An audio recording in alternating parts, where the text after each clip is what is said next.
Hey you guys, the reason why I'm doing this video is my Let's Talk video. And the first thing I want to talk to you guys about is graduating. A lot of you guys are in high school, you're getting ready to graduate, and life is crazy. I need you to understand that if you're working a job, the moment a breakthrough gets ready to come, and you're a child of God, you got to fight wars. You have to fight the warlock. You have to fight the warriors that come for your progression. They come for your growth. They come for your advancement. You're going to have to fight up against that. And it's never easy. You want it to be easy. You want the transition to be wonderful. And it just doesn't work like that. It's unfair. It's unreasonable, but it doesn't work like that. So the first thing I want to encourage you to do, make sure you're preparing yourself mentally, physically, and emotionally to go to the next level.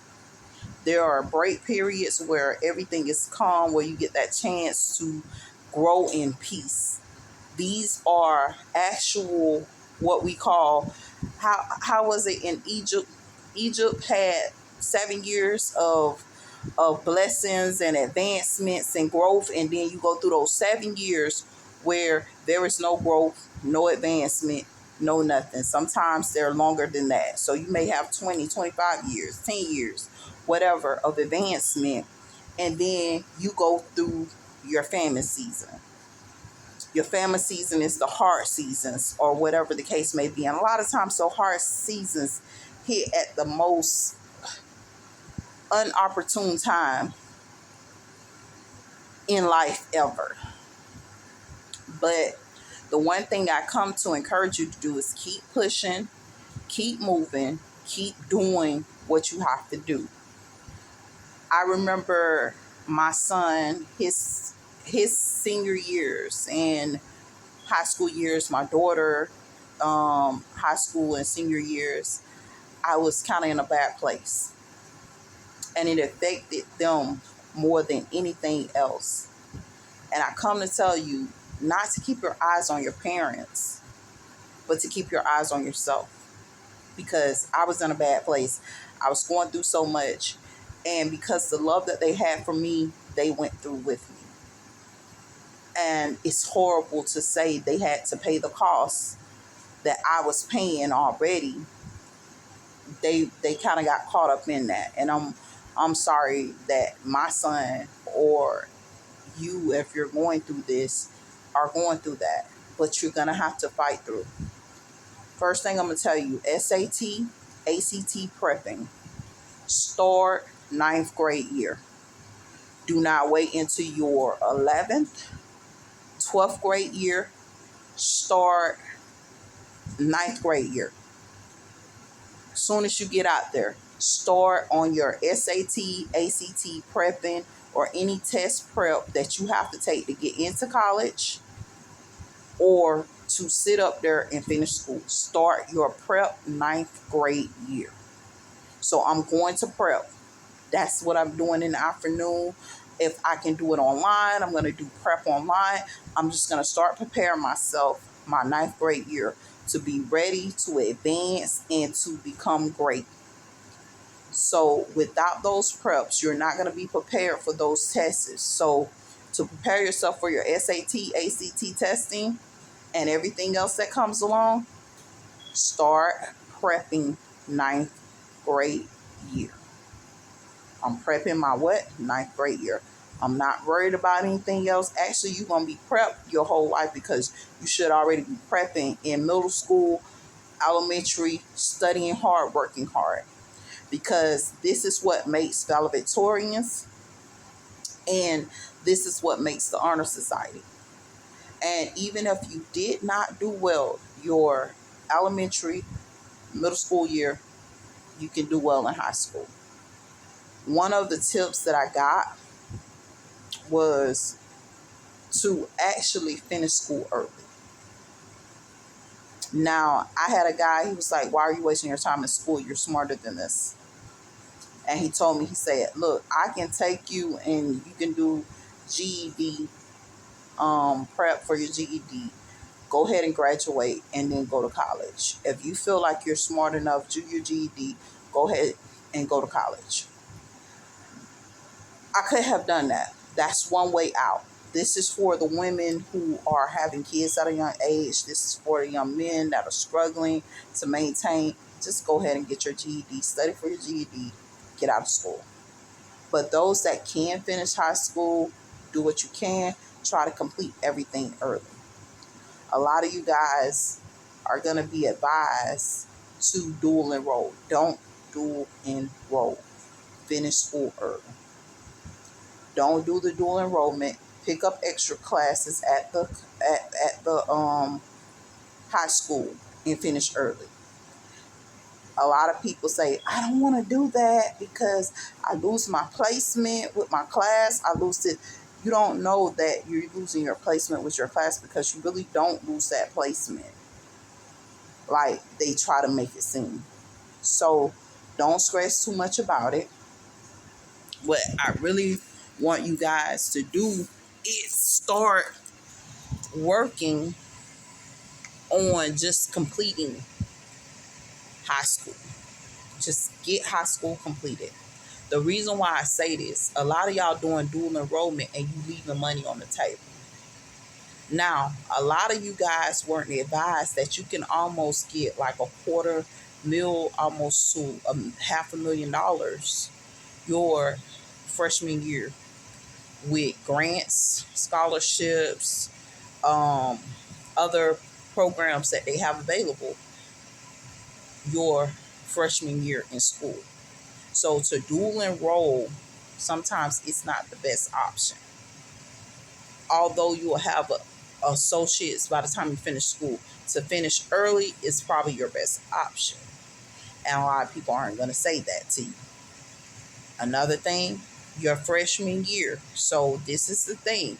If you're dual enrolled, you're leaving a lot of money on the table because guess what? You have access to scholarships and programs that you're not utilizing your freshman year. And those scholarships and programs do not reopen to you by you starting a university or another college. You have already lost them by going to a community college. And they know this. And they're taking advantage. So where's that money go? It goes nowhere. But it's lost to you. So these are something that you want to take advantage of. So you want to start looking into Bright Future scholarships, looking into the scholarship program, getting the booklets, and actually applying for things that apply to you. With you being an honor student, with you not being an honor student, there are still things that apply to you that you can take advantage of. Community service. You go to church, y'all playing usher in the church, y'all doing stuff in the church or whatever, log them in as community service hours. Okay, I go to church, I clean up in the church, I help out in the church, I do that, I can get community service hours. Even some of these programs, even with them paying you, you can get community service hours with because you're helping out the community, you're doing a lot of work in the community, even if you're not doing it for free. So that's something you guys need to take into consideration because if you're going to college, this is just advice that helps you along. Don't lose it because home is tearing apart. Don't lose it because home is tearing apart. Stay focused, stay goal driven, stay motivated. If this means that you got to sit up here and you're going to get out of school and you're going to go to the library because basically the house is just utter chaos, do that. And go to the library and actually study and not code. And do what you have to do to get yourself to the next level. Because unless you create a safe environment, you will never have one. So it's up to us to create safe environments in times where things are unsafe to us or in times when there is utter turmoil, chaos, and destruction. We have to build that. So you're going to build your own sanctuary. Another thing I say, you're preparing, you're in high school, you're preparing to go to college, and you behind. I'm one of the students that was like actually behind. I'm preparing myself, but I didn't go to college. Do not wait until your 11th grade year and say, okay, I'm going to pick out my college. I'm going to pick out my dorm. I'm going to pick out everything my 11th grade year. You should already start the process. By 9th grade year, you already know what college you want to go to. By 10th grade year, I'm already registered, enrolled, financial aid done, everything done my 10th grade year. I know when I graduate that I'm going straight in to college, whether it's that summer or that fall. I'm already registered. They know I'm coming. Everything's already taken care of. They already gave me my dorm room. They already did everything, and I took care of everything my 11th and 10th grade year. My 12th grade year, all I got to do is do what I have to do. And guess what? I don't even think I'm going to do a 12th grade year because I'm already doing classes so that I can finish early. Now, if you get $250,000 to $500,000 because you're doing your work and you're applying for programs that you're supposed to apply for, what I want you to know, do not squander the money. Do not waste the money and be wasteful. If you don't feel comfortable sleeping on campus, because I go through issues, remind you guys, I'm a rape victim, and being a rape victim, I don't like to sleep in the room with people. I don't like to have people in the room with me. It's a reason why these people can't be in the room with me. I'm a former rape victim. I don't feel safe around you. I don't feel safe sleeping around you. I don't really feel safe really having you really around me. And it's hard for me to tell them that there's an uncomfortable side of me where I'm a very outgoing person, but certain things I can't kind of take. Because when they see that you're an outgoing person, they try to force something. And I'm like, look, please stop trying to force a fit where it doesn't fit at, because I'm not feeling safe. And I need you guys to respect boundaries. And they don't have respect for that. So if you don't feel safe on campus and they refuse to honor you sleeping in a room by yourself, then start looking into with the money that you get purchasing your own apartment. You want to sleep on campus your freshman year, but you have to realize that maybe I need an apartment because of all the stuff that's going on, everything that's happening. I need my own apartment for my own safety, for my own comfortability, so that I can be comfortable, so that I can be relaxed, so that I can do what I need to do, or whatever the case, because you refuse to honor the fact that I'm a rape victim and I don't want to sleep in the room with other people. And I go through, it's sad to say it, because you place me in that room with that person and I'm going through an episode, and then this person is saying certain stuff because they got a little beef thing going on, and I snap out and somebody get hurt. That's not on me. That's on y'all, because I already told you it's uncomfortable for me. And then with them doing certain things that they're doing, it's only enhancing the problem. So that's not on me. And that's the reason why I tell people, make sure that making sure that you have your own safe environment. Make sure that you putting yourself in safe places and stuff like that, where you don't have to too much interact with certain people. You got your own room, you got your own little space or whatever, because it's already kind of crazy when they're playing loud music and you're just trying to study. So when you have this own safe space and this own safe area, you keep it safe, you keep your area on point or wherever. They do still in college. So prepare for that. Try to find a way to lock your room down. Try to find a way to lock up stuff where people cannot sit up there and just walk in and just steal everything that ain't nailed down. And they know that these people still, they don't do a replacement. There's no college insurance, but you're going to try to insure your stuff there at that location so that you can get it back. But these people still. So know what you're dealing with.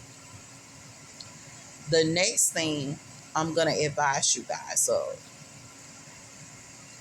instead of you worrying about the money on the table, just pick a good school, do what you have to do. What else do I want to talk to you guys about? Because it's so much when it's in college. Oh, the school that you go to. The school that you choose. Now, your whole life, you are being interviewed, you're being questioned, you're being prepped to pick a school. A lot of times you're like, man, I'm so tired. It's pressure on.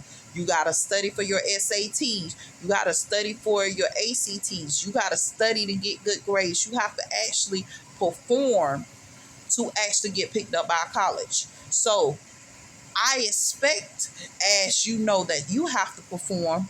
Now it's time for you to look at the ones that are actually the college that you're going to. Are they performing? What type of college is it? What does their graduation rate look like? Because I can be a high performer and I can get out of college with a 30% graduation rate and actually fail. Why am I failing? Because that college doesn't perform like I perform. So you have to rate your colleges and check your colleges to see if they're peak performers. Okay, what this means is this.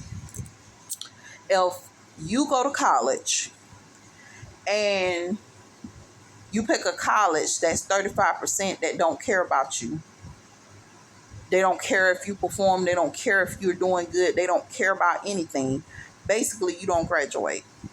Now, if you pick a college in the 95 percentile, 90% graduation rate, that says that they're doing everything they can to ensure that you meet the mark, that you graduate, that you get to what you want to get to and do well at what you want to do.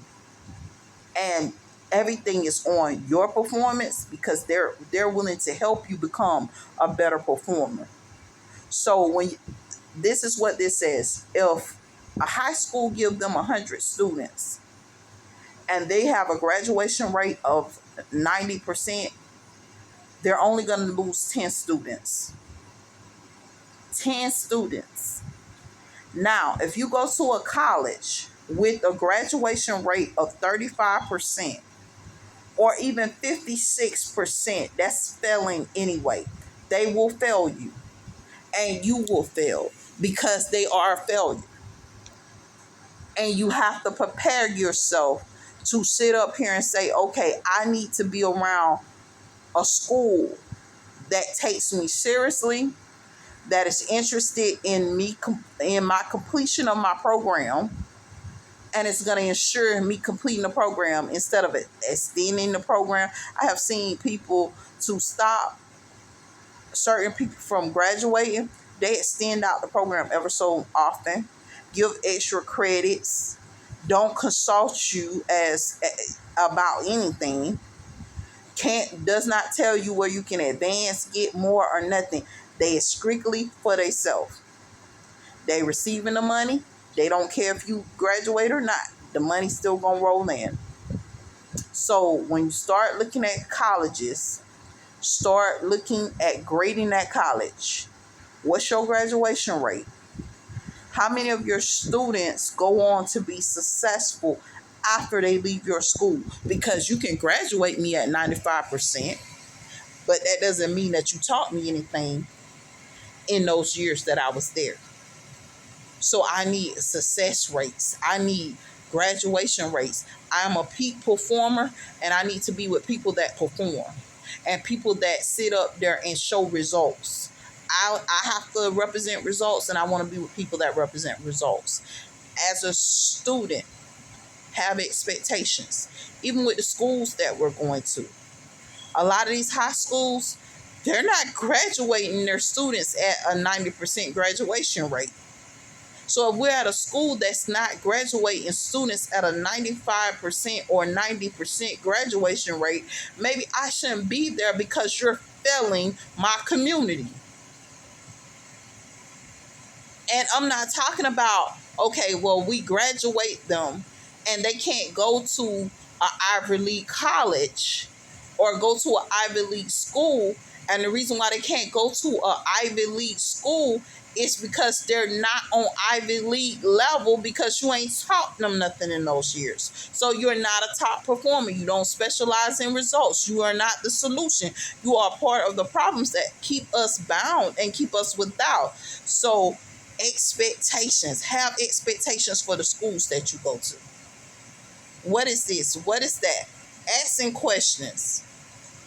Oh, you shouldn't ask questions. Why shouldn't I? This is my life. I have to live it. Guess what? Despite all these demonic people that swear to God that they're actually like living your life and hipping you and doing all this crap, to be totally honest, they're not. You got to live that life. Whether you want to live it or not, whether it's good or bad, whether it's piss poor, horrible, or whether it's extremely great, you're going to have to live that life. So you have to sit up here at this point and say, I have to make decisions that are beneficial to me. Be a good steward over your education. Be a good steward over your education. Half of my regrets when I was in school, I was not a good steward over my education. I was going to school, just going along with the flow, just doing what everybody else do, and I wasn't stewarding nor planning my own education, nor planning things that could be beneficial to me. And it cost me. It cost me greatly. Another thing I say too, because you're not going to college, pick up a trade. Instead of dual enrollment, do a trade. That's another thing. That's a part of good stewardship. Okay, a small trade, whether it's truck driving, whether it's welding, whether it's AC and repair, whether it's just you doing like a small medical certification, like a CNA or home healthcare aid, small technical trades during the process of you going to school.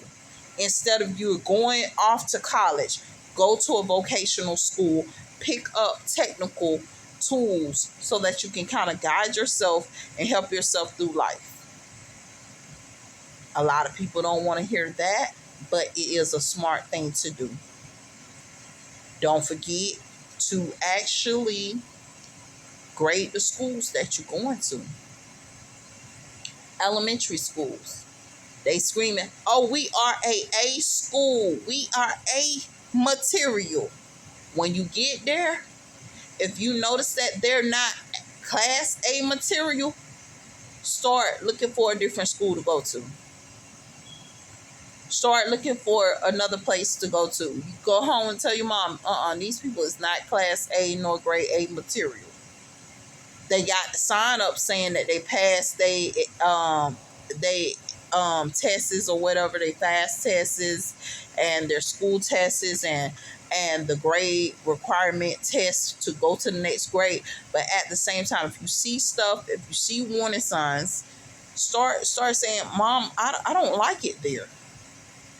Because the warning signs may not actually be a part of the academic curriculum because they may teach well, but at the same time, there are other demonic stuff that you're having to pay attention to. That they may have issues with touching students that they shouldn't be touching in certain ways. It may be a multitude of different things that may have to be addressed about places that you enter into or places that you want to go or reside at as far as educational institutions. Start looking at their students. You want to go to this school, you go to your college tour or whatever, and you see half of their young women naked, that may not be the school for you.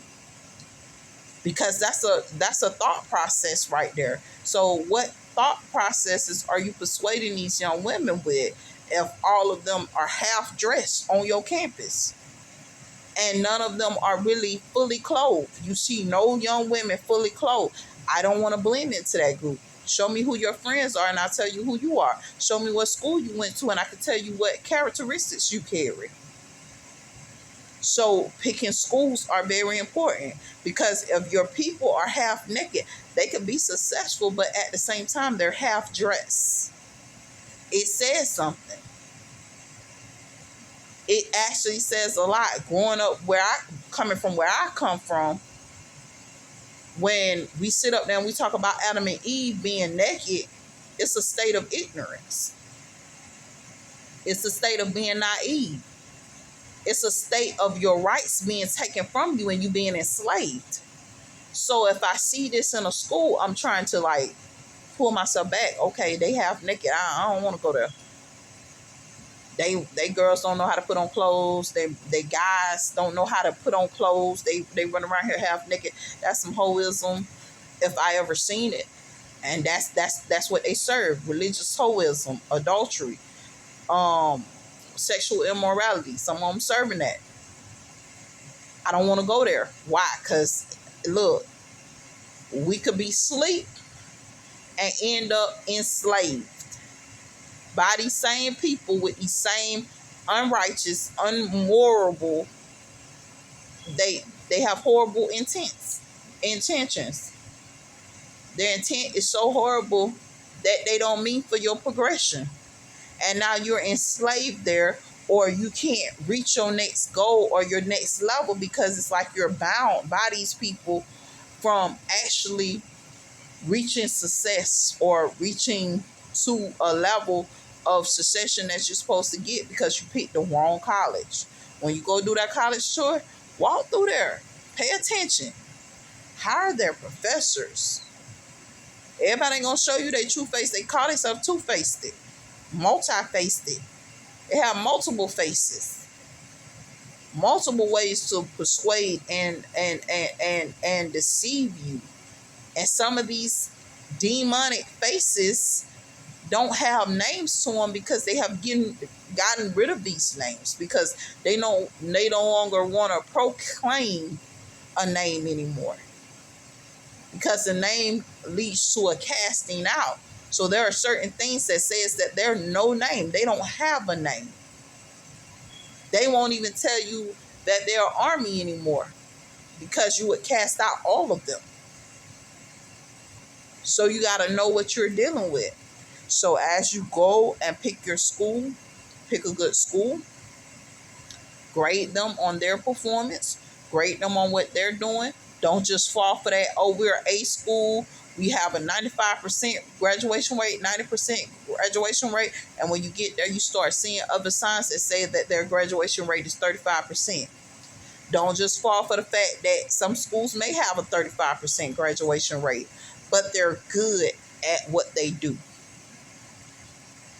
And nobody wants to finish what they do because they're good at what they do.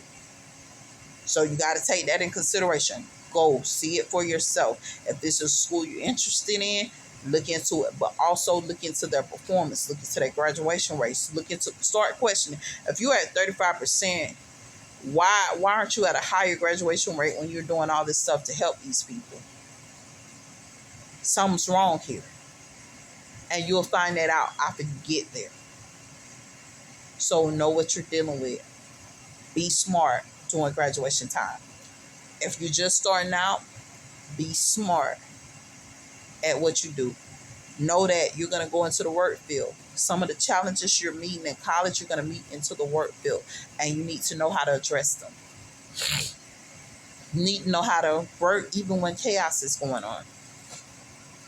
And a lot of times you're going to go through chaos and you're going to still be expected to work. You're going to still be expected to perform. And all hell's breaking loose at home. And you're still performing at peak. Still performing great. They can't even tell the difference. Your body's worn out. You're tired. You're going through and you're still performing. So you got to know what you're doing and be smart about picking schools, about your decision making, about what you're doing. And don't forget, every year There's money on the table for scholarships. There's money on the table for certain stuff. Try to finish school early. If you don't want to finish, but do not dual enroll, get a trade instead of a dual enrollment. That's your season for trades. Get a trade instead of dual enrollment. Because that first year is valuable and it's expensive, and there's a lot of money you're going to leave on the table your first year because you're not aware of what you should be doing as far as appealing for this type of money or applying for this type of money. So make sure you're doing smart stuff. So do not go into college and dual enroll, finish early.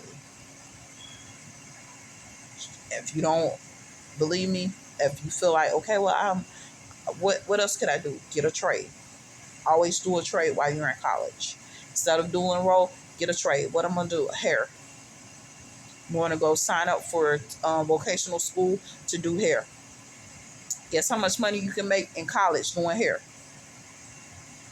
That's your revenue to support you while you're going to school. So I'm going to school, I'm getting my education, and I do hair on the side. I'm certified to do hair.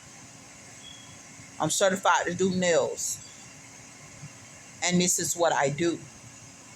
And I make money off of that. I make revenue. And that makes more sense because now you're supporting yourself instead of you doing dual enrollment. Well, anyway, I hope these words encourage you guys. I want you guys to be great. I want you to be wonderful. I want you to be mindful that the world will sell you a whole bunch of junk. It's up to you to sell yourself success. So be smart. Make sure you're looking into the schools that you're talking about going to, whether it's middle school, high school, elementary school. Do this as well for your kids. And make sure you're doing the same thing as far as Head Starts as well, to make sure you're putting your kids in great environments with great people, top performers, with the right principles. Because we got some demonic stuff with some top performers that will destroy you. Right school, right principles, right morals. Let's get to the next level. Hopefully these words encourage you guys. Stay blessed.